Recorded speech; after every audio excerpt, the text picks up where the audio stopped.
Friends, আজকে দেখো আমি হেয়ার ব্যান্ডটা বানালাম, মাথায় পরে নিয়েছি। দেখো কেমন হয়েছে। দেখো হেয়ার ব্যান্ডটা, এই হেয়ার ব্যান্ডটা আমি করলাম কিন্তু আমার একটা পুরনো হেয়ার ব্যান্ড মেয়ের ছিল। সেই পুরনো হেয়ার ব্যান্ডটাকে নিয়ে তার মধ্যে আমি পাইপ ক্লিনার দিয়ে আমি জড়িয়ে জড়িয়ে হেয়ার ব্যান্ডটা করছি। দেখো হেয়ার ব্যান্ডটা পরতো না, অনেক দিনে পুরনো হয়ে গেছিলো। দেখো পাইপ ক্লিনারটা ইয়েলো কালার নিয়েছি, দিয়ে চারিপাশে জড়িয়ে নিলাম। তারপরে এবার পাইপ ক্লিনারটা দিয়ে আবার একটা ফুল বানিয়ে নিচ্ছি। দেখো পেনের মধ্যে জড়িয়ে নিয়ে নিচ্ছি। এরকম পাইপ ক্লিনার দিয়ে ফুল বানানো তোমাদের আমি অনেক দেখিয়েছি।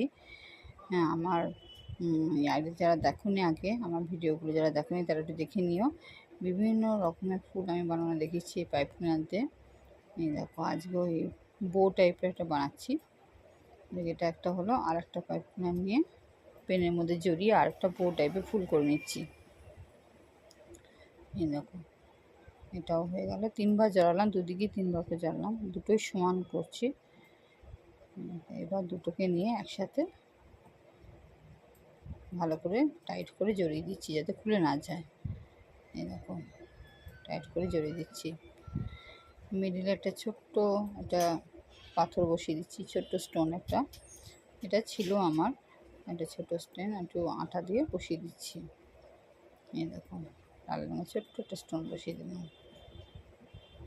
স্টোনটা বসিয়ে কেমন লাগছে তোমরা অবশ্যই জানাবে বন্ধুরা। হেয়ার ব্যান্ডটা কেমন লাগলো অবশ্যই জানাবে।